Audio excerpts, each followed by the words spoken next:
Hello, how are you today? Welcome to a social studies class, or maybe you're reading this for ELA class. I think it will be helpful for you. One of the best ways to improve your reading is to listen to someone read it to you. So here's a fairly difficult article. I mean, it's written at about a seventh grade level. So anytime that you're reading at your grade level, it's going to be difficult. So what I would like to do is read it to you. You'll have my voice, you'll have the article, and all you have to do is just sit back and watch this and kind of pay attention to what I'm saying. But I want to talk about something we've been talking about in class for the past couple days, and that is how Texas is really struggling with the weather. It's getting better now, but this article is talking about some of the bad things that happened during the storm when they lost power. Now, remember, we are fairly prepared here in Maine for snowstorms, ice storms. I hope we don't have an ice storm anytime soon, but those can be tricky, and that's what Texas was dealing with. Now, their homes are not built for the cold like ours are. It costs a little bit more money to put insulation in between the walls, keep your house warm. And in Texas, they don't, I mean, it's so hot there in the summer. They really don't want too much insulation there. So Texas really wasn't prepared. And then also Texas has some weird things going on with their electric bills that during normal times, excuse me, it keeps it a little bit cheaper. But when the power goes down, or the power grid, like the whole thing goes down, it can get pretty expensive. We talked about that a couple days ago with a woman in Texas who has to pay like $10,000 for her electric bill. That probably will get fixed, probably get ironed out, but as of right now, it's pretty bad. So this is called Power Outages Leave Millions of Texans Desperate for Heat and Safety. So let's start reading. I mean, this will read it to you.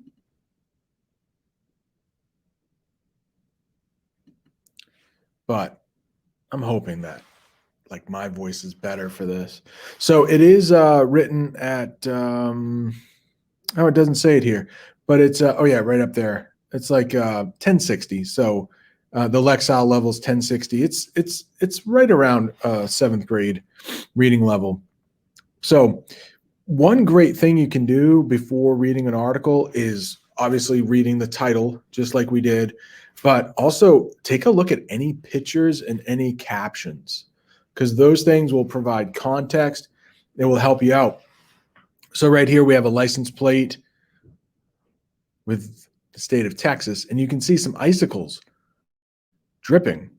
So two things that usually don't go together, Texas and icicles. And yet here we have it.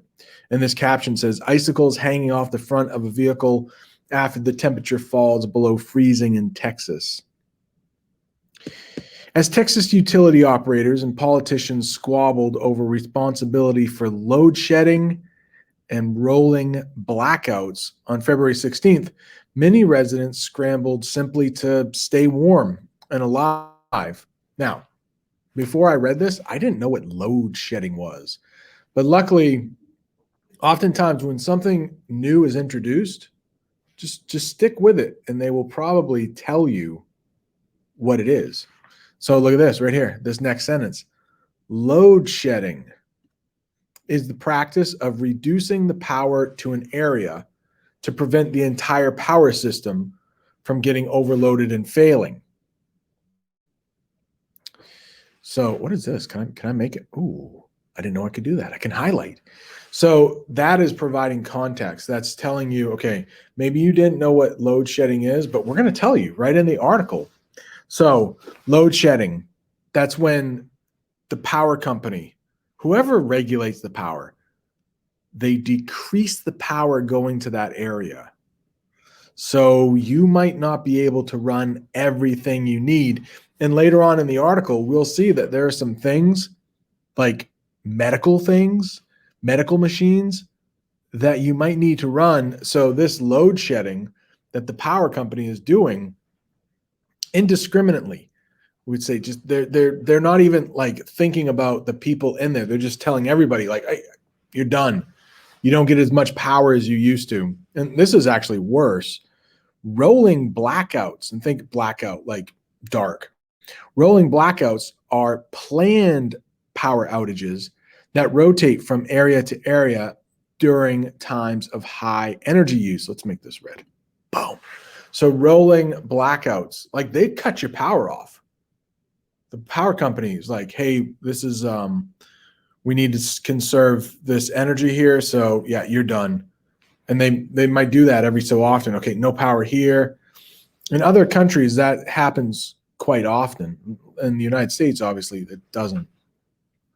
And the reason this is to prevent the power system from getting overloaded and shutting down. So they're shutting it down like with control so that the whole thing doesn't go down. This is pretty sad right here. A grandmother slept in her car. Parents who ran out of firewood burned belongings to keep their children warm. A Richardson resident, I think that's a city in Texas, a Richardson resident, watched the battery level of her partner's oxygen machine drain away and desperately sought help to have it recharged. Millions suffered through the night of February 15th without power as a massive winter blitz sent temperatures plunging. The winter storm closed grocery stores and caused widespread outages with little certainty of when power would be restored. Thousands were left facing another night in brutal, potentially life-threatening conditions.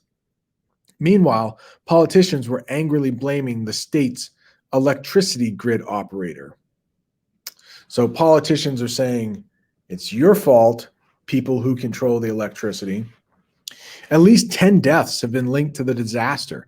Hundreds of people who live on the streets are being directed to seek life-threatening refuge at shelters. So this sounds like a really nice way to say, let's do green, people who are homeless. Hundreds of people who live on the streets, I mean, probably don't have a home. You might have heard that in the past as homeless. And then refuge. It's another, write something? Oh, it's another place to find safety.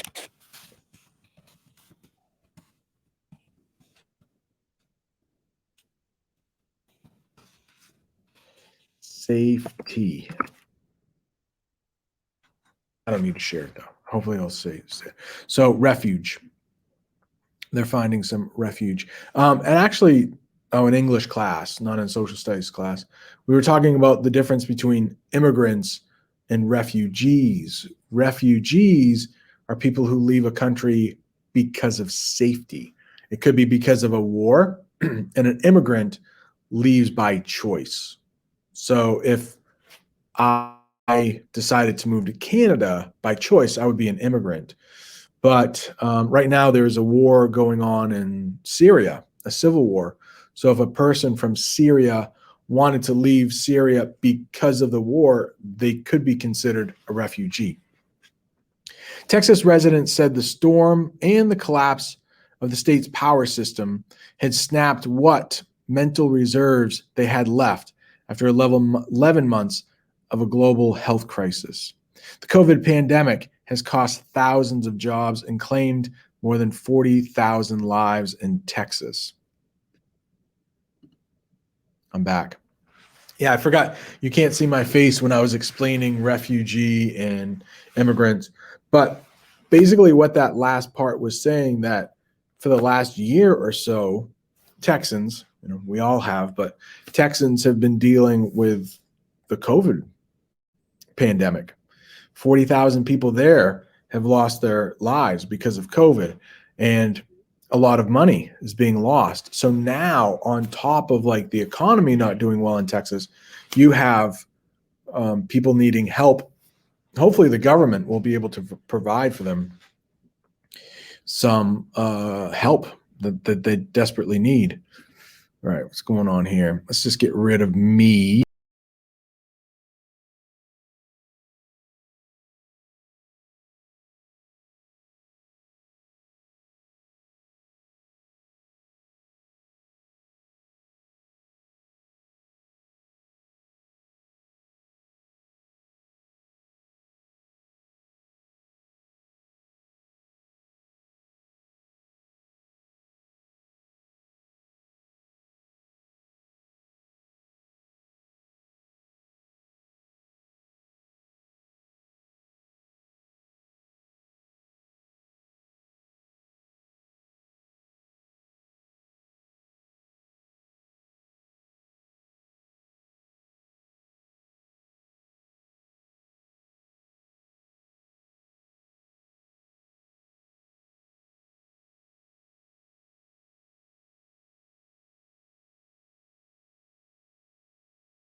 because we don't have natural disasters here too often.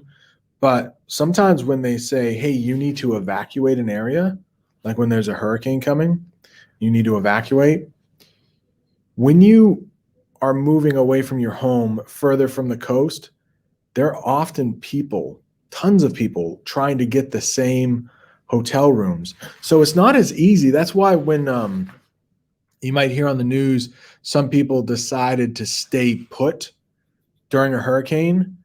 And a lot of times I know I've thought, well, why are they doing that? Just get out. But a lot of times, like, they don't have the money to leave.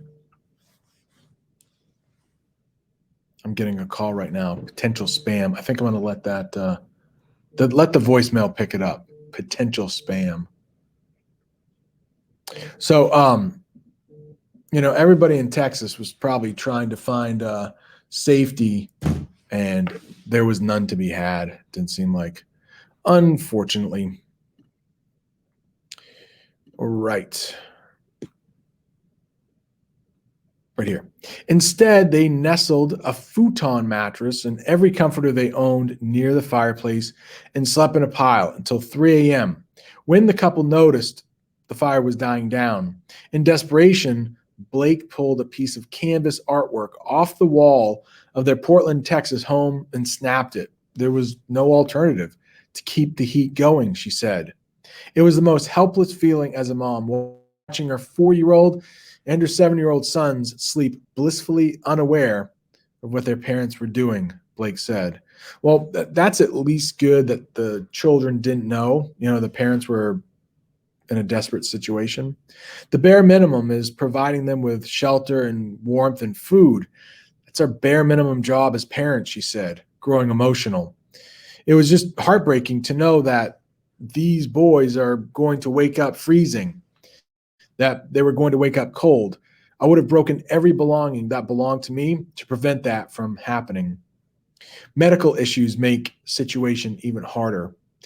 In East Texas, Lisa Blevins worried the freezing temperatures could hurt her 41-year-old daughter, who has an autoimmune disease that makes her susceptible to becoming severely ill. Blevins, 58 years old, said she couldn't take her daughter anywhere if she got ill. They don't want to risk her being infected with coronavirus. So that is a major problem. And that came up on the news, if you were watching it, that some people were going into what's called like warming shelters or heating shelters, where maybe like a school would have power. Everybody could sleep in the gym and they would be warm. But I mean, we do have a pandemic going on. So even healthy people without an autoimmune disease, they might go into that gym healthy, but then come out because the virus was able to spread. So that's especially troubling for someone who has what's called an autoimmune disease. So they're more susceptible, it says it right here, they're more susceptible to getting COVID right here. I didn't have a clue that there was a chance our electric could go off, said Blevins. She blamed state leadership for poor planning. You could have a generator. You could have thought to do those things. Those things just don't happen in Texas. So no one is prepared for it. So we are prepared, but they're not prepared. Just like, I mean, hopefully this never happens, but if a tornado ever hits here in Maine, I mean, we're not really prepared for stuff like that. We don't have air raid sirens like they do in Texas to let you know that a storm is coming. So hopefully that doesn't happen to us, but we are just as unprepared for tornadoes as they are unprepared for winter storms.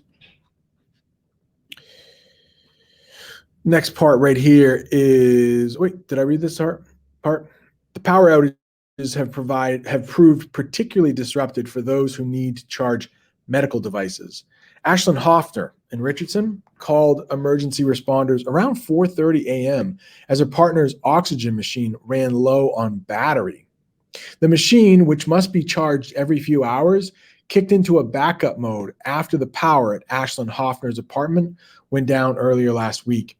She called the power company, was placed on a lengthy hold. She ended up having to call 911. Emergency responders took her partner to a hospital. Then they went to a medical clinic where the machines were charged. Ashlyn picked up her partner, KD Hoffner, and they stayed the night at a friend's house. I'm angry about the whole thing, KD Hoffner said in a text message. The blackouts happened in the middle of a snowstorm without any thought to how it would affect disabled people. Nothing new there.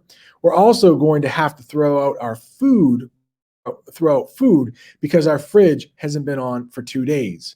I'm lucky to have a partner and my friends. Not everyone is that lucky. One real quick note, and I don't know this for sure, but because she lives in Texas, she might not realize that the cold temperatures might actually keep the food pretty cold as long as you don't open up your fridge or your freezer. So it just depends, but if you're ever in a situation where you don't have power, just keep your fridge closed if you can. I mean, you might need the food in there, but stick it out in the snow or something. Excuse me, but that happens sometimes during tornadoes because it's so hot.